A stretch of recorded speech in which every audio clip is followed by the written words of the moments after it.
Target salute guys, आज हम class 7 history chapter 2 का लास्ट पार्ट करने जा रहे हैं, न्यू किंग्स एंड किंगडम्स। हमने आपको प्रॉमिस किया था कि हम ये पूरा चैप्टर एकदम सिंपल वे में समझ लेंगे और इसीलिए हमने इस चैप्टर को दो ब्रॉड टॉपिक्स में डिवाइड किया था, lots of dynasties and the Chola dynasty. सब पार्ट्स में पढ़ने से, छोटे छोटे ब्लॉक्स में पढ़ने से चैप्टर आसान हो जाता है, उसको याद रखना आसान हो जाता है। आपको याद ही होगा, हमने पिछले पार्ट में चोलास के ओरिजिन के बारे में पढ़ लिया था, उनका एम्पायर कितना बड़ा था और उनके इंपॉर्टेंट रूलर्स कौन से थे। तो अब हम स्टार्ट करने जा रहे हैं architecture and sculpture under the Chola dynasty. King Rajaraja और किंग राजेंद्र दोनों बहुत इंपॉर्टेंट है, हमने पढ़ा ही था। इन दोनों का रूल तो बहुत अच्छा था ही, इन्होंने उसके साथ साथ बहुत ही अच्छा आर्किटेक्चर और स्कल्पचर कंट्रीब्यूट किया था हमारी कंट्री पे। इन्होंने बहुत बड़े बड़े टेम्पल्स बनवाए थे थांजावर में और गंगईकोंडा चोलापुरम में। और ये आर्किटेक्चर एक और बात के लिए बहुत इंपॉर्टेंट है, ये जो टेम्पल्स थे, इनका आर्किटेक्चर और इनका स्कल्पचर एक्चुअली मार्वेलस था। मतलब आज के समय के हिसाब से भी एकदम यूनिक और बेहतरीन आर्किटेक्चर और स्कल्पचर था इन टेम्पल्स का। टारगेट ट्रेजर के अंडर में हम आपको बता देते हैं कि गंगईकोंडा चोलापुरम जो है ये तमिलनाडु में एक विलेज है। टारगेट ट्रेजर के पॉइंट्स वो होते हैं जो बुक में नहीं दिए होते हैं, but they are very important for people जो कॉम्पिटिटिव एग्जाम्स के लिए प्रिपेयर कर रहे हैं। ये आपको वो एक्स्ट्रा नॉलेज देती है जिससे आप अपनी प्रिपरेशन को और अच्छा कर सकते हैं। Gangaikonda Cholapuram is a village in Tamil Nadu और ये बहुत ही इंपॉर्टेंट है क्योंकि ये चोला डायनास्टी का 1025 एडी में कैपिटल बन गया था। राजेंद्र वन जब रूलर थे, जब किंग थे, तो उन्होंने गंगईकोंडा चोलापुरम को चोला एम्पायर का कैपिटल बनाया था और ये चोला डायनास्टी का कैपिटल रहा फॉर अराउंड 250 इयर्स। तो आप सोच सकते हो कि ये चोला डायनास्टी के पर्सपेक्टिव से कितनी इंपॉर्टेंट जगह है। और ये टेम्पल्स एक और रीजन की वजह से बहुत इंपॉर्टेंट है। उस समय जो था, टेम्पल्स सिर्फ एक प्लेस ऑफ वर्शिप नहीं थे, वहां पे सिर्फ लोग पूजा करने के लिए नहीं जाते थे। They were also the hub, that is they were also the main centre for economic, social and cultural life. इस पॉइंट को हम अच्छे से समझ लेते हैं। चोलास के टाइम में टेम्पल्स की बहुत स्पेशल इंपॉर्टेंस थी। चोला टेम्पल्स जो थे, they often became the nuclei of settlements. इसी पॉइंट पे हम आपको टारगेट इंग्लिश के अंडर में न्यूक्लियाई का मतलब समझा देते हैं। न्यूक्लियाई जो वर्ड है, that is the plural form of nucleus. बहुत सारे न्यूक्लियस को हम कहते हैं न्यूक्लियाई, और न्यूक्लियस का मतलब क्या होता है? द सेंट्रल और most important part of something. किसी भी चीज का जो सेंट्रल पार्ट होता है, बीच का पार्ट होता है या सबसे ज्यादा इंपॉर्टेंट पार्ट होता है, उसको हम कहते हैं न्यूक्लियस। तो चोला टेम्पल्स जो थे वो वहां की लाइफ के न्यूक्लियाई थे, सेंट्रल पॉइंट थे, सबसे इंपॉर्टेंट पॉइंट। जो भी सेटलमेंट्स होती थी, जो लोग रहते थे, अपना घर बसाते थे, वो टेम्पल्स के आसपास बसाते थे। उस समय टेम्पल्स जो थे वो क्राफ्ट प्रोडक्शन के भी बहुत इंपॉर्टेंट सेंटर्स थे। तो आप देख सकते हो कि पूरी लाइफ लोगों की उन टेम्पल्स के अराउंड रिवॉल्व करती थी। They were important economic, social and cultural centres. और इसीलिए because temples were so important, तो जो रूलर्स थे या फिर और भी लोग जो थे, वो सब टेम्पल्स को लैंड देते थे। लेकिन उस लैंड का क्या यूज होता था? Why did they give land? क्योंकि टेम्पल्स में बहुत सारे स्पेशलिस्ट काम करते थे जो टेम्पल्स के आसपास ही रहते थे, जैसे कि प्रीस्ट्स मतलब पुजारी, गार्लैंड मेकर्स जो लोग मालाएं बनाते हैं भगवान के लिए, कुक्स, स्वीपर्स, म्यूजिशियंस, डांसर्स, ये सब जो थे ये टेम्पल में काम करते थे और इसीलिए उनको टेम्पल के आसपास रहना होता था। एक और रीजन था लैंड देने का। टेम्पल्स लैंड को किस तरह यूज करते थे? उस लैंड को एग्रीकल्चर के लिए यूज किया जाता था और वहां से जो भी प्रोडक्शन होता था खाने की चीजों का, that was used to maintain and support these specialists। तो आप देख सकते हो कि चोला डायनास्टी के अंडर में टेम्पल्स जो थे वो सेल्फ सफिशिएंट थे और वो कम्युनिटी का एक बहुत ही इंपॉर्टेंट हिस्सा थे, बहुत सारे रोल्स प्ले करते थे। जैसा कि हमने अभी कहा था कि बहुत सारे क्राफ्ट्स जो थे वो भी टेम्पल्स में प्रैक्टिस किए जाते थे। So many crafts were associated with temples, जैसे कि जो सबसे डिस्टिंक्टिव क्राफ्ट है, दे वर ब्रॉन्ज इमेजेस। यहाँ पे फिर से टारगेट इंग्लिश के अंडर में हम आपको डिस्टिंक्टिव का मतलब बता देते हैं। ये वर्ड्स का मीनिंग हम आपको इसलिए बताते हैं जिससे आप चैप्टर को तो अच्छे से समझ ही पाए। इन वर्ड्स को समझ के आप अपनी वोकैबुलरी भी इंप्रूव कर सकते हैं, क्योंकि काफी सारे कॉम्पिटिटिव एग्जाम्स में इंग्लिश और वोकैबुलरी का भी सेक्शन आता है। तो एक तीर से दो निशाने, आपको हिस्ट्री भी समझ में आ जाएगी, आपकी इंग्लिश और वोकैबुलरी भी इंप्रूव हो जाएगी।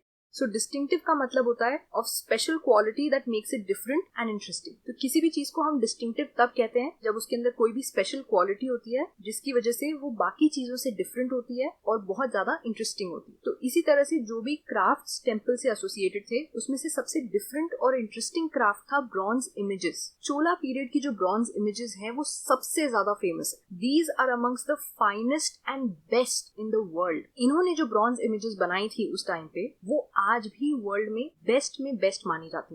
मैक्सिमम इमेजेस जो थी वो गॉड्स की थी, डेटीज की थी, भगवान की थी, और कभी कभी कुछ इमेजेस डिवोटीज की भी बनाई जाती। मतलब जो लोग भगवान को प्रे करते हैं उनकी भी कुछ इमेजेस बनाई जाती।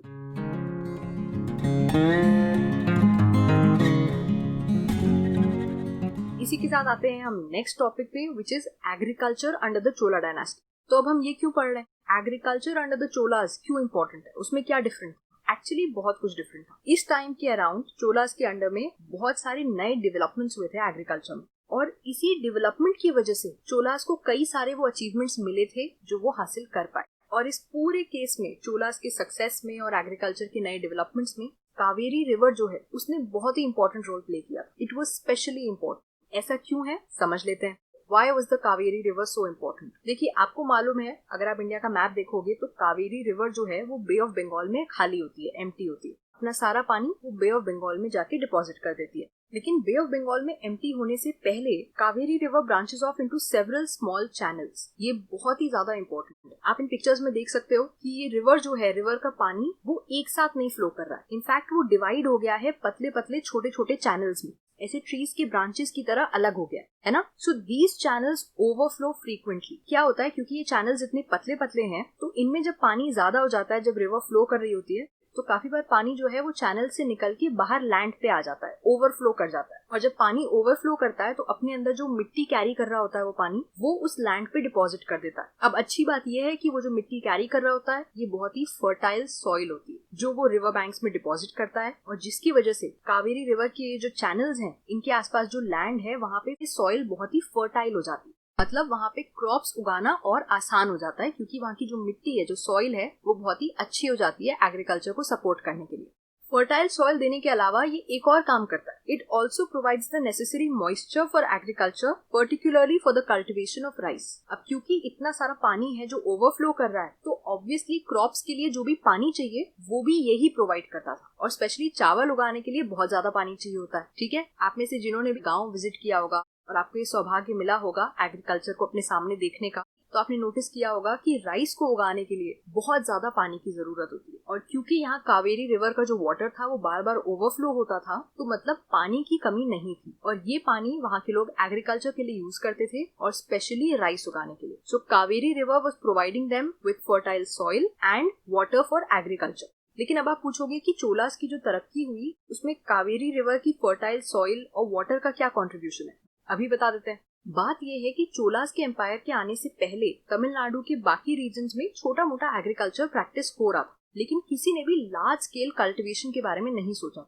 लार्ज स्केल कल्टीवेशन मतलब बहुत बड़े एरिया में एग्रीकल्चर प्रैक्टिस करना और उसको इकोनॉमिकली अच्छा बनाना। मतलब छोटे छोटे रीजन्स में अलग अलग क्रॉप उगाने से अच्छा है कि अगर आप बड़े रीजन्स में एग्रीकल्चर प्रैक्टिस करो और सब में एक जैसी क्रॉप्स उगाओ, तो वो इकोनॉमिकली आपको ज्यादा बेनिफिट करेगा। ठीक है, तो हुआ ये था कि बाकी एरियाज में छोटा मोटा एग्रीकल्चर तो प्रैक्टिस हो रहा था, लेकिन this area was opened up for large scale cultivation only from the 5th और 6th सेंचुरी। तो फिर इस एरिया को हमने प्रिपेयर कैसे किया कल्टीवेशन करने के लिए, क्योंकि अगर लार्ज स्केल कल्टीवेशन करना है तो आपको ज्यादा लैंड चाहिए ना, तो उसके लिए इस एरिया को तैयार किया गया। कुछ कुछ रीजन्स में फॉरेस्ट्स को हटाना पड़ा, क्योंकि अब आपको वहां पे क्रॉप्स उगाने हैं तो ऑब्वियसली फॉरेस्ट्स और खेती साथ में नहीं हो सकती। कुछ एरियाज में लैंड को लेवल करना पड़ा, बराबर करना पड़ा।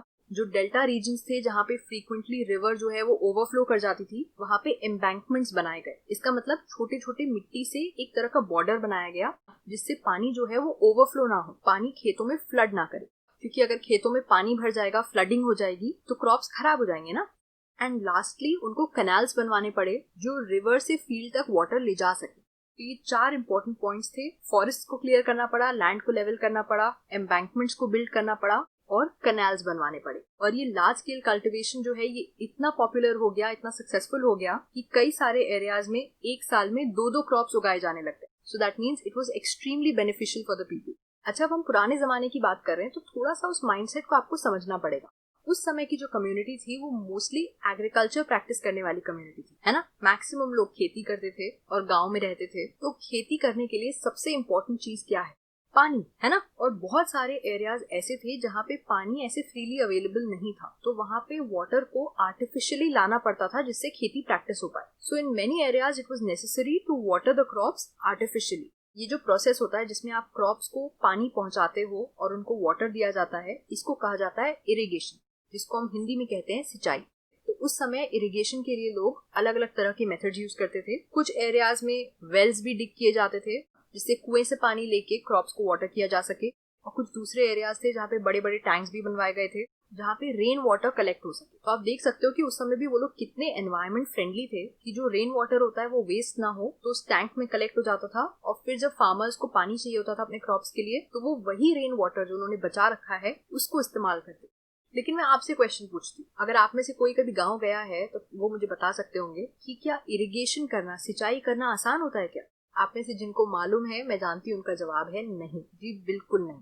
इरिगेशन प्रोवाइड करने के लिए और इरिगेशन यूज करने के लिए बहुत ज्यादा प्लानिंग की जरूरत होती है। इरिगेशन के मेथड्स प्रोवाइड करने के लिए बहुत सारी चीजें चाहिए होंगी, जैसे सबसे पहले लेबर चाहिए होगा। अगर आपको वेल डिग करना है, कुआं खोदना है, तो उसके लिए भी आपको लेबर चाहिए। आप कैनाल्स बनवाने हैं तो उसके लिए भी आपको लेबर चाहिए। So the first job was organizing labor. दूसरा था organizing resources, क्योंकि कुछ भी बनवाने के लिए, कंस्ट्रक्ट करवाने के लिए आपको पैसे चाहिए, रिसोर्सेज चाहिए, है ना?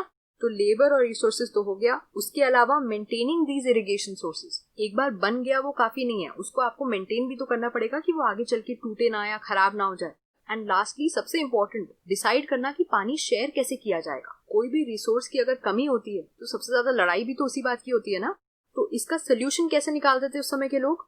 जितने भी नए रूलर्स थे और उस समय के जो भी लोग थे जो विलेजेस में रह रहे थे, वो इन एक्टिविटीज में बहुत ही एक्टिवली पार्टिसिपेट करते थे। अपनी कम्युनिटी, अपना समाज समझ के सब काम करते थे, सब रिसोर्सेज प्रोवाइड करते थे, साथ में मिलजुल के रहते थे और प्रॉब्लम्स के सोल्यूशन ढूंढने पे फोकस करते थे। जितने भी कम्युनिटी मेंबर्स थे वो सब एक्टिव थे। वो ये नहीं सोचते थे कि भाई हमारा काम नहीं है, कोई और करे। So this is another factor जिसकी वजह से ये डायनास्टी और इनके एम्पायर्स इतने सक्सेसफुल हुए। अब यहीं पे जान लेते हैं something which is good to know. Sluice gates क्या होते हैं? ये ट्रेडिशनली एक वुडन या एक मेटल बैरियर होता है जिसके दो यूजेस होते हैं, वाटर लेवल को कंट्रोल करना और फ्लो रेट्स को कंट्रोल करना। मतलब पानी का क्या लेवल होना चाहिए उसको कंट्रोल करना, कितना ऊंचा या कितना नीचा, और उसका फ्लो रेट क्या होना चाहिए कि कितनी तेजी से पानी आ रहा है, इस चीज को कंट्रोल करना। So there were two uses for sluice gates, water levels और फ्लो रेट्स, दोनों को कंट्रोल करना। और इनको कहाँ यूज किया जाता था? ऑब्वियसली जो वाटर के सोर्सेज हैं जैसे कि रिवर्स या कैनाल्स, वहां से जब हम पानी ऑब्टेन कर रहे हैं तो स्लूस गेट्स यूज किए जाते थे, जिससे हम रिवर या कैनाल्स के वाटर को कंट्रोल कर सकें कि हमें कितना चाहिए और कब चाहिए।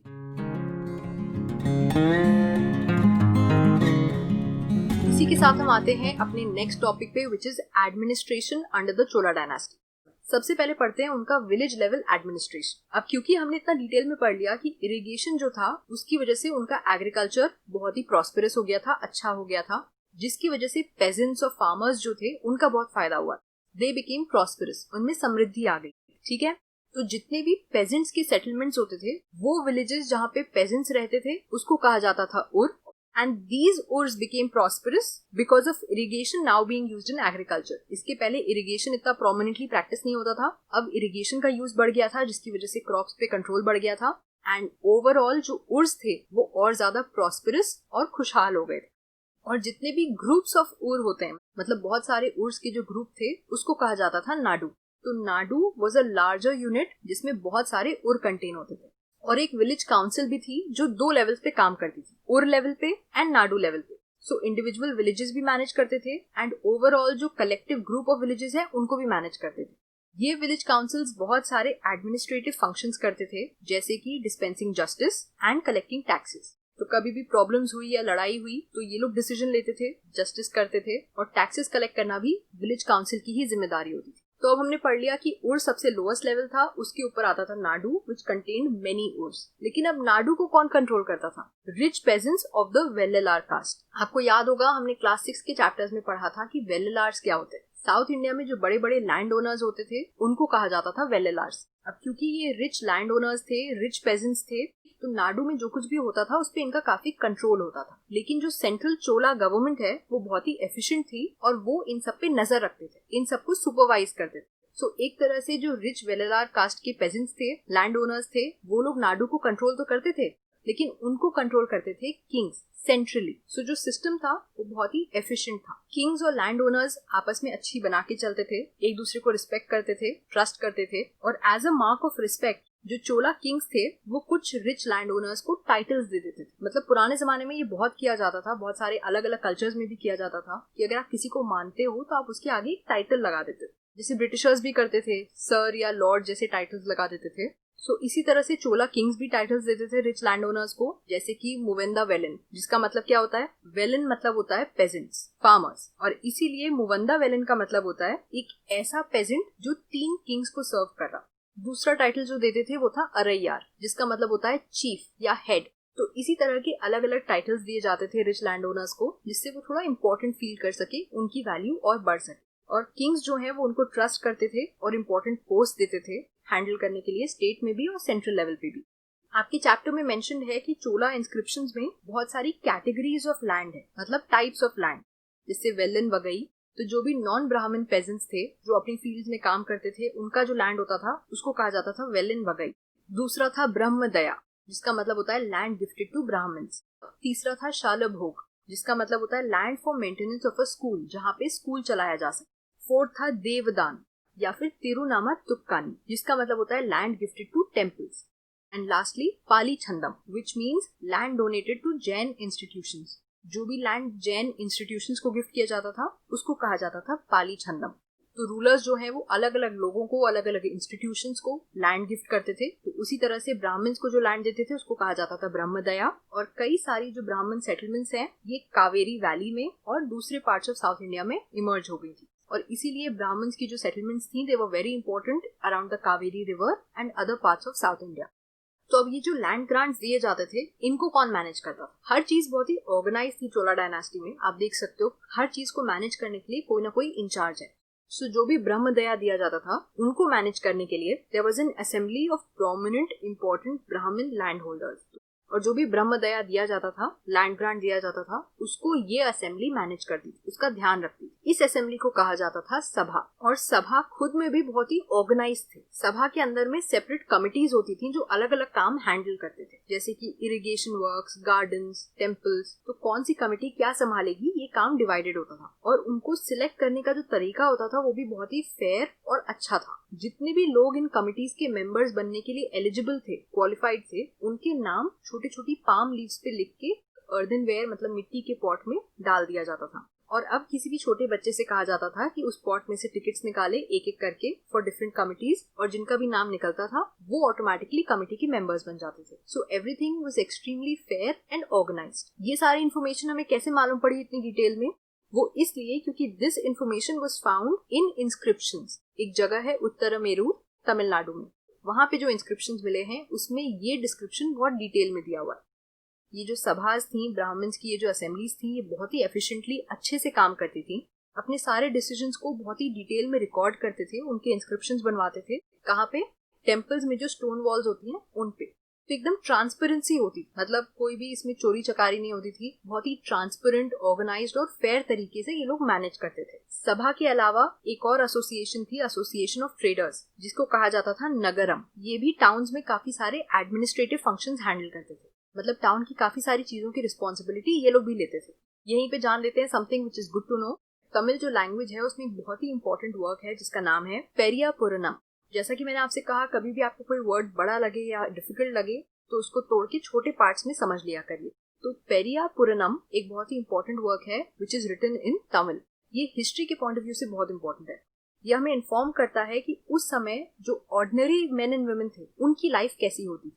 अब हम सभा के बारे में पढ़ रहे हैं तो ये भी जान लेते हैं कि सभा के मेंबर कौन कौन हो सकते थे। उत्तरमेरूर में जो इंस्क्रिप्शन है उसमें ये डिटेल में दिया हुआ है कि जो भी सभा के मेंबर बनना चाहें उनके पास ऐसा लैंड होना चाहिए जिसमें वो लैंड रेवेन्यू पे करते हैं। जैसे हम आज कहते हैं ना कि आपके पास ऐसी इनकम होनी चाहिए जिसपे आप इनकम टैक्स पे करते हो, तो वैसा ही है कि आपके पास लैंड होना चाहिए जिसपे आप लैंड रेवेन्यू अच्छे से पे करते हो। अपना घर होना चाहिए, उनकी एज होनी चाहिए 35 to 70 ईयर्स, उनको वेदास की नॉलेज होनी चाहिए, जितने भी एडमिनिस्ट्रेटिव मैटर्स होते हैं उसको हैंडल करना आना चाहिए, ऑनेस्ट होने चाहिए, अपने काम में परफेक्ट होने चाहिए, ईमानदार होने चाहिए। और एक बहुत ही अच्छा और फेयर रूल बनाया था इन्होंने कि अगर कोई भी इंसान पिछले 3 साल में किसी भी कमेटी का मेंबर रहा है तो वो किसी और कमेटी का मेंबर नहीं बन सकता फॉर द नेक्स्ट 3 इयर्स। ये इसलिए किया गया था जिससे सबको मौका मिले कमेटी का मेंबर बनने का। और एक और बहुत अच्छा रूल था कि कोई भी जिसने अपने अकाउंट्स सबमिट नहीं किए हैं या अपने रिलेटिव्स के भी अकाउंट्स, उनकी फैमिली में किसी ने भी अकाउंट सबमिट नहीं किए हैं, तो वो भी सभा का मेंबर नहीं बन सकता।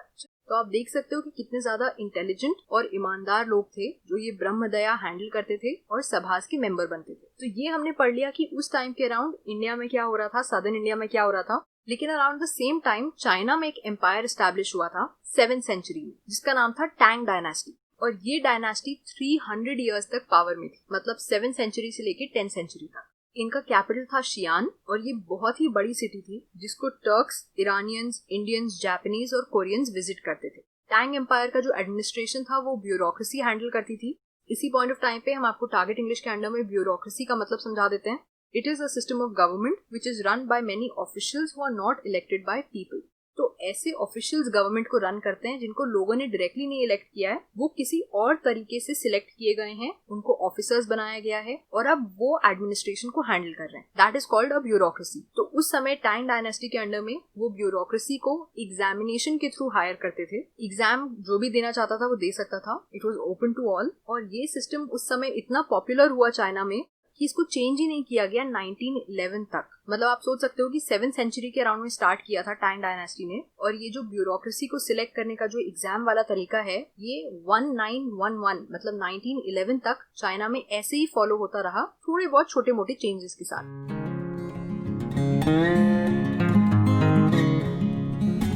इसी के साथ हमने ये चैप्टर कंप्लीट कर लिया है। आई होप आपको ये समझ में आ गया होगा। बहुत ही इंपॉर्टेंट और इंटरेस्टिंग चैप्टर था। अगर आपको हमारा लेक्चर पसंद आया हो और हमारा हार्डवर्क पसंद आया हो तो सब्सक्राइब, लाइक और कमेंट जरूर करिएगा। हमें बताइएगा कि आपको हमारे लेक्चर्स कैसे लगते हैं। I will see you guys next time with the next chapter.